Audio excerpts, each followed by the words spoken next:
네, 유튜브 설춘환 캠퍼스입니다.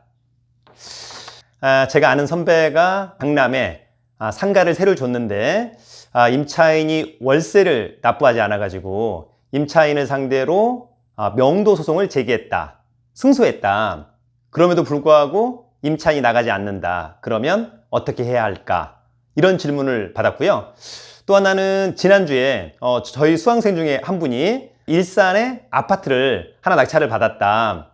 그런데 막상 가보니까 배당을 한 푼도 못 받는 그냥 점유자가 있다. 그러면 어떻게 해야 될까? 이런 또 질문을 한 학생들이 있었습니다.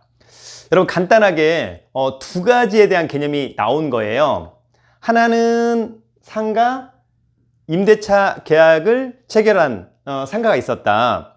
그런데 임대차 계약이 종료되었다. 왜?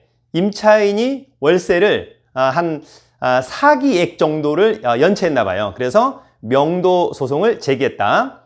일단 여러분, 우리가 이제 임대인으로서 만약에 세를 줘요. 아파트를, 상가를 또는 오피스텔을. 그런데 월세를 연체해. 그러면 보증금에서 까면 되는 거니까 계속 월세를 연체해도 그냥 가만히 있자. 이러면 안 됩니다. 네, 나중에 월세를 많이 연체해서 보증금에 다다르면 그 이후에 어떤 절차를 하려면 시간이 상당히 필요한 거거든요. 그래서 일단 기본적으로 주택은 차임을 2기액, 상가는 3기액을 연체하면 저 같으면 곧바로 내용증명 보내서 계약을 해지한 다음에 곧바로 명도소송을 제기하는데 우리 선배도 이제 저한테 그런 상담을 받고 명도소송을 해서 승소를 했다는 겁니다. 두 번째는 저희 수강생이 일산에 아파트를 낙찰을 받았다. 예, 그런데 소유자 아니고 배당을 받는 임차인 아니고 그냥 제3회자가 점유를 하고 있다. 그런데 어쨌거나 명도를 거절하고 있다. 자, 이럴 때 여러분 우리는 어떻게 해야 될 거냐? 그러면 나중에 우리가 이제 협상에서 원만하게 나가면 좋은데 일단 협상이 안 되면 어떡할 거냐? 그럼 여러분 나중에 이걸 누구한테 부탁해야 된다? 집행관한테 부탁해야 됩니다. 집행관한테 부탁을 해야 된다.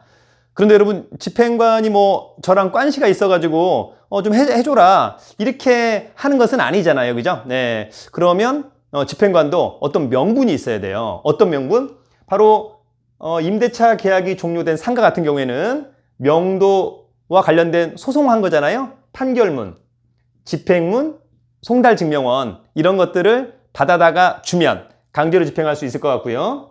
요런 이제 경매로 낙찰받은 아파트 같은 경우에는 인도명령, 그 점유자에 대해서 집행문, 송달증명원 이런 것들을 받아다가 집행관 사무소에 갖다 주면 집행관 사무소가 사건을 접수하고 일정한 비용을 납부하라고 하는 거죠. 그 다음에 일정한 비용을 납부하면 어때요 여러분? 집행관이 먼저 사전에 가서 계고 내지는 예고하는 거죠. 네, 이거 명도소송 판결을 받았는데 임대인이 왜 안 나가주냐?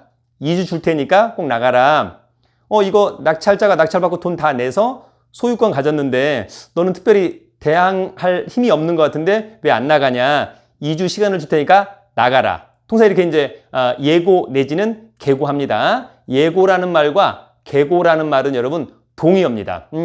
그래서 이제 2주 안에 나가면 좋은데 끝내 안 나가면 2주가 지나고 나서 이 임대인 또 낙찰자 집행관하고 협의해서 2주가 지났음에도 불구하고 명도하지 않는다. 얼른 날짜를 잡아서 강제 집행을 하자라고 하는 거죠. 예. 그러면 이제 날짜를 정하게 되는데 날짜를 정해서 요 상가, 요 아파트 이를테면 이제 층수와 면적에 따라서 인부가 와야 돼요, 여러분. 그죠? 용역하시는 인부가 나와야 된다. 통상 이제 인부 1인당 가격이 통상 9만 원 정도 하게 되는 건데 요 상가 같은 경우에는 한 전용 면적이 한 20평 정도 되더라고요. 네. 그러면 대충 한 15명 정도, 그죠? 예, 그러면 못해도 한 150만 원 정도. 아파트는 전용 면적이 한 25평 정도, 그죠? 예, 대충 15명에서 한 18명 정도. 역시 이것도 한 150에서 한 200만 원 정도 비용이 들어간다라고 하는 점이 있고요. 나중에 최악의 경우에는 집행관하고 인부들이 가서, 그죠? 예, 강제로 짐을 끄집어낸다. 그리고 어때요, 여러분? 임대인은 또는 낙찰자는 이제 열쇠만 바꾸면 되는 거죠. 예, 그러면 사실상 명도는 끝난다라고 하는 점. 저희가 이제 디테일하게 들어가서 뭐 이를테면 집마저 보관을 할 수 있는 능력이 안 된다. 그러면 뭐 보관 집행하고 동산 경매까지 이렇게 갈 수도 있습니다만 계략적으로는 여러분 임대차에서 임차인이 어쨌거나 뭐 차임을 연체한다든지 어떤 계약 해지 사유가 있어서 계약이 해지가 된다. 네, 안 나가면 얼른 명도소송 판결을 받아서 집행관을 통해서 강제 집행. 낙찰을 받았는데 대항할 수 없는 점유자가 있다. 그러면 어쨌거나 뭐 이사비 또 이사 기간 해서 명도 협상할 수 있는데 일단 기계적으로 인도명령 결정 받아서 어쨌거나 집행관한테 그죠? 강제 집행 부분을 이제 요청한다. 통상 이렇게 이제 강제 집행해서 계고 및 예고가 들어가면 통상 이제 기존의 점유자가 임대인한테 또는 낙찰자한테 연락이 와서 시간 이사비 좀 줬으면 좋겠다. 이런 부분 이제 할 수가 있는 건데 어쨌거나 주도권을 잡고 간다는 것이 상당히 중요하다라고 하는 점 여러분 꼭 기억을 해두시면 좋을 것 같고요. 항상 말씀을 드리지만 명도는 배려 그러나 단호함이 있어야 된다라고 하는 점 꼭 정리하도록 하겠습니다.